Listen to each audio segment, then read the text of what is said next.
Hey, you're kidding me, right? My husband, upon seeing me after I returned home a month postpartum, dropped his bag as soon as he entered the house and blurted this out. Haven't you put on too much weight? What? I'm Emily, 31 years old. I just gave birth to my child last month and I'm a stay-at-home mom. After my postpartum visit home, I looked forward to starting a new life with my new family of 3. However, I was only greeted by my husband's insensitive words. I was speechless. Why would he say such a thing when he's meeting his newborn baby for the first time? My husband, John, and I met at work. After graduating from high school, I worked in the accounting department of a company in New York, where John was my boss. Our home was nearby, but since my parents live far away, I went home a bit before my due date. It's been a month since our daughter Sophia was born, and I've just returned. John has been busy with work and couldn't get time off to see us at Idaho, so this will be his first time meeting our baby. Despite this... What the hell, John? I just got back from a long journey. I initially thought he was joking and replied lightly, but he was serious. But you've gained like 22 pounds, haven't you? Well, of course. It's normal to gain up to 22 pounds from childbirth. It's even written in the Mother-Child Health Handbook. I had to build strength for childbirth, get my body ready for breastfeeding, and prepare for the sleepless nights ahead. This is perfectly normal.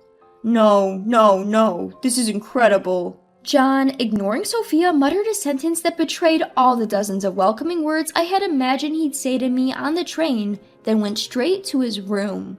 What? I was taken aback by his fierce attitude and subsequent withdrawal from his final disappointment, and I dropped the diaper I was holding, just like how John did with his bag earlier. Well, a good night's sleep would probably improve John's mood, I thought, so Sophia and I slept in a separate room that night. However, John's attitude from the previous night was only the beginning of an incoming nightmare. The next day, he began a tirade of body shaming. I learned in the new mothers group at the hospital that sweet potatoes were good for milk production post-delivery, so when I was eating them as a snack, he'd say things like, "What's the point of potato eating a potato? That's cannibalism. Gosh, it's disgusting watching a fat person eat. I heard pigs eat grain, so are potatoes grains too? Oink oink." Furthermore, he started saying, "Well, I held back while you were pregnant because I thought we would still be able to do it after you deliver the baby. I mean, I'm a man, I have needs too, you know. But this, no matter how much I try, it's impossible. I would feel like I'm putting in labor. But hey, at least with labor at work, I get paid, right? But this is equivalent to uncompensated overtime, which is unfair, haha." Trust a man with a background in accounting. He started to calculate our intimate times in terms of wage compensation, saying things like, "This is definitely cost reduction. I'm spending intimacy for the sake of operational efficiency. The reason being that I no longer see you as a woman due to a change in management policy. Can't help it, haha." Every time he opened his mouth, it was to throw insulting words at me. There were no other words coming from my husband's mouth. And of course, he wasn't participating in housework or childcare. But I have Sophia. I decided to think of my husband's words as no more than a noisy pet in the house. However, this was only till an incident occurred where I finally lost it. It was the day when John came home drunk from his end-of-year party with his colleagues. He sat on the living room chair, slumped over the table with only his face facing me. I was sitting next to that chair nursing. While letting out foul-smelling hiccups and burps from drinking, John began saying weird things with slurred speech. "You know, I thought about it, and babies, they ain't as cute as they're made out to be. Kind of bald and reddish black. They only coo broken words." Huh? It's like, people always say they're cute, right? I'm just being honest, because being an accountant means you gotta look at things realistically. Huh? And when I see you nursing that not-so-cute baby, like, you got fat to just give birth to a not-so-cute creature, and then, you know how your boobs sag from breastfeeding? That seriously turns me off. What? And when I look at your sagging boobs, upper belly, lower belly, you're just like a pill bug. A pill bug? I can't see you as anything but a pill bug now. Dude, I seriously can't. Doing it with a pill bug is like a freak show fight. With those words, he abruptly grabbed my hand and shoved me, along with my baby, into the back room. Hey, what the heck are you doing? I barely had time to resist and shout before he tossed me in, shut the door, and John left me with these cold words. "Just get back in your shell, you pill bug." Afterwards, I heard the sound of him opening the bathroom door singing the Pill Bug Brothers song. Unforgivable. It's one thing to insult me, but to insult our child too? He might have been drunk, but this was crossing the line beyond what can be excused as just a drunk man's rambling. I laid there filled with rage, nursing my child in the dark room. The next morning when I opened the door, my anger peaked. Not because of the trail of tossed clothes leading to the bathroom or the drinks that were left on the table. No, that was not what made my anger explode. It was when I saw the cardboard put up in the room I was locked in, which read, Pillbug's Room. It was written in a sloppy writing, likely from John being drunk, but it was definitely his handwriting using a marker. This I cannot forgive. So I decided to stand up for myself. The first phase was personal reform. Firstly, I moved the Pillbug's Room sign to my new bedroom for me to fuel myself whenever I felt like giving up. And then I put up a poster of Rihanna on the opposite wall. I've always been a fan of hers, and her great figure is the perfect motivation to become what I want to be. And thus began my long-term revenge project in this Pillbug's Room. There are things I can do even at home, primarily walking on my tiptoes. Wall sits if I were to sit just for a second, squatting while doing laundry or brushing my teeth. Every time I finish nursing, I'll do a crunch. A nurse once told me, postpartum bodies lose weight easily as the fat gained is quite soft. It turned out to be true, and I lost weight quite easily. As my child grew bigger, during my ab workouts, I'd place her on my stomach. Each time my face would come near, she'd chuckle with glee, and when I lifted my legs, she'd enjoy it as if it were a seesaw. While caring for my child, I continued my rigorous exercise routine and diet. Soon, I regained my pre-pregnancy figure. Since I was sweating a lot from the exercise, I continued to wear my postpartum sweatpants, only swapping out the waistband. There was no need to dress up in front of John, who referred to me as a pillbug, so I obviously didn't wear makeup. John, who had started to call me, "Hey Pillbug," obviously didn't notice these changes since I wore the same clothes as before. Besides, he hardly even looked at me. The second phase was downgrading the husband. You often hear that one way to increase the gap between you and your rival is to raise yourself while lowering them, so I decided to get John to gain weight. His company didn't have a cafeteria, so I packed him high-calorie lunches filled with meat and deep-fried food. In the evening, when John came home around 9, I continued to serve him his favorite foods like pizza and fried chicken, saying, "These are your favorites, aren't they?" Of course I ate dinner with my child around 6 in the evening. At that time, I aimed for my meal to consist of 70% vegetables and 30% meat. I found the 3-bite rule very effective. Even if I felt hungry, the hunger would go away if I waited for 10 minutes. When I got bad food cravings, I would look at myself in the mirror, then at the poster of Rihanna. Seeing her turned my hunger into guilt, which helped me curb my appetite. Of course, I didn't think I could keep this up just by doing this, so I started a Twitter account. Every day when I took a bath, I'd undress and take a photo of my stomach. Under the handle Emily at Home Diet, I posted these pictures daily along with a description of the exercises I did. 4 years later, my daughter Sophia started kindergarten.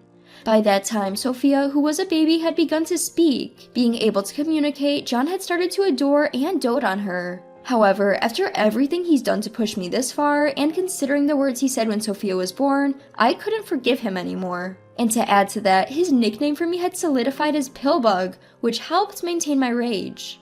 When Sophia started school, during the time she was at kindergarten, I started working part-time at a local fitness club. I was just doing reception and cleaning, but since the customers were all very conscious of their muscles and beauty, it further boosted my own awareness of beauty.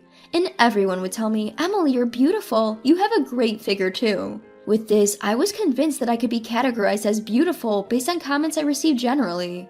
Well, the time has come. I've decided to lay it all out, everything from the past 4 years to John at a traditional sweets tea house in Cape Cod, which is run by John's family this Tuesday at 1 p.m. John's parents run a tea house where you can eat traditional sweets in a famous tourist spot with an iconic church. Thanks to being listed in the guidebook, the tea house was bustling, and they had asked me to bring their grandchild Sophia to show them once things had settled down. So I decided to visit their shop. Tuesday afternoon is relatively less busy. They decided to leave the customer service to a part-time employee so we could spend some time together at the tea house. John has end-of-the-year accounts to sort, so he said he'll go to work in the morning, take a half day off in the afternoon, and join us later. After sending John off to work, I meticulously did my base makeup and straightened my hair. I usually tie my hair into a simple ponytail in front of John, but when I let it down to straighten it, it becomes shiny and wavy. I'll draw my eyebrows that aren't there when I'm barefaced, and instead of the usual tracksuits I wear in front of John every day, today I'm dressing up in a cherry blossom colored suit. I now wear a size 4. I'm not letting him call me a pill bug anymore. I intentionally arrived 10 minutes late. I had a text from John saying he had already arrived. Upon arriving, I saw an additional text from him. You're late. Do pill bugs always move slowly too? Click. I took a screenshot and stowed my phone away in my bag. Now, watch this. I puff out my chest and take a deep breath. Then, with a bell jingling, Sophia and I open the door together. Hearing the door, my mother-in-law exclaimed, "Welcome! Oh my Emily, I've been wanting to see you, and Sophia too." "Hello, mother-in-law." I lower my head. "Hello, that's talk in the back. John's already here. And Sophia, you're so cute." My mother-in-law was more excited to see her grandchild than to tend to her customers, so she handed the tray to the part-timer and asked them to take over. As I walked toward the back and saw John's back, he heard my footsteps and said, "You're slow. How long are you going to keep me waiting, pill bug?" As he turned around and looked at me, and then, it's amazing how wide a person's eyes can get when they're surprised, and how much their nostrils can flare and their mouth can open. His holes were so wide open, I thought he was trying to break a Guinness World Record. Every hole on his face was staring at me wide open. Of course he was silent after that. "Hello, John," I say, keeping my tone purposefully aloof. Well, Sophia is just adorable, looking just like her mother Emily. Such a beauty. My mother-in-law steps in, serving 5 servings of the store's specialty dessert on a tray before taking a seat in the living room. You seem to be at a loss for words. As the silence persists, I decided to break the ice. No, it's nothing." John stutters just as my father-in-law makes his entrance. "I've been waiting. I missed Sophia." Surrounding Sophia, they start adoring her, showing their wrinkled smiles. In stark contrast, John grimaces and blurts out, "Well, she is our child, Emily's and mine." The showdown begins. I promptly retort, "Yes, your child, with a pill bug." I let it out. John freezes, and his parents pause their fawning over Sophia. "What did you just say?" My mother-in-law asks for clarification. I said pill bug because John had been calling me a pill bug after I gave birth, saying he can't see me as a woman anymore. "Hold on, I would never say such a thing if you were this slim, Emily." You didn't notice I was losing weight, did you? You kept saying you couldn't see me as a woman, pushing me to the back room, right? And you didn't even notice the changes over these 4 years, right? You never even looked at me, always calling me ugly, right? I took out a cardboard sign labeled Pill Bug's Room from my bag and put it on the table. His parents were left speechless. Mother-in-law, father-in-law, I continue. I hope this sign alone proves the emotional abuse I've suffered, but there's more evidence. I took out my phone. Screenshots of the text where he calls me Pillbug were on my phone. Of course I included the one sent before coming to this cafe. His parents are again left speechless at the sheer volume of the evidence. "John, what on earth?" In a strained voice, my father-in-law manages to say, "Cut the crap, always with this evidence. In response, John raised his voice in anger. Suddenly from behind us came, "No way, is that for real?" There was a snickering laughter. 2 high school girls sitting at the table behind us were looking at us and laughing. "They always yell at beautiful women, these creepy old men. So funny. Gross and fat, and yelling, triple threat, isn't he? Haha." Their laughter and voices were clearly audible at our table. For someone who calls others pillbugs, how about you? You're fat and greasy. I paused for a moment and then spat out, "You're more like a stink bug." Having said that, I showed a photo taken at the maternity hospital immediately after giving birth to my in-laws. "Please look, this is Sophia right after she was born, and this is me." Upon seeing this, my mother-in-law teared up.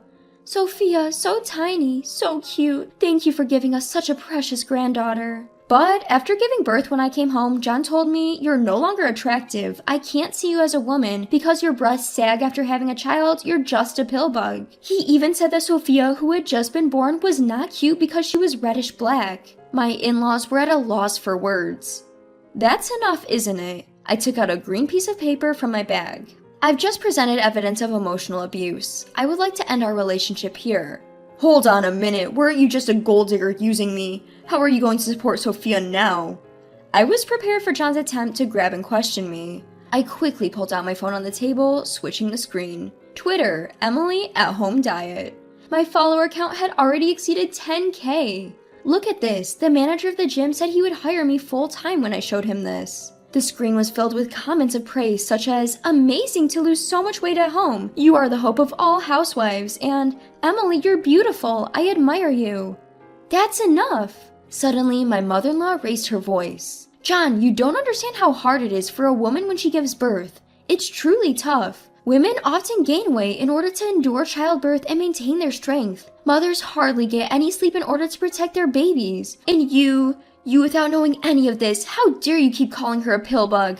I don't even know how to apologize to Emily. You should be ashamed." Then, turning to me, she said, "Emily, I apologize on behalf of my foolish son. If there's anything we can do to make it up to you, please let us know. And could you let us see our adorable granddaughter Sophia from time to time?" That's right, we run a traditional tea house so we wouldn't burden Sophia. We'd be grateful if we could celebrate her birthdays and such without John. My father-in-law agreed, bowing his head. And so, I began working as a single mother at a fitness club. "My friend said you're beautiful, Mom." Sophia always tells me, to which I always respond, "To become beautiful, you have to work hard. It's important to believe in yourself and persevere. I want you to become someone who can work hard, Sophia." Meanwhile, the stink bug, or rather John, my mother-in-law told me he tried to get back together with me by working on his diet. However, he couldn't even handle the food restrictions and is still a stink bug. After I began working full-time at the fitness club, my Twitter follower account even surpassed 2K. I've even been approached by a publisher. Even a stay-at-home mom can do it. You have to seize your own happiness. I hope to continue my activities to become a small inspiration for all the hardworking housewives out there.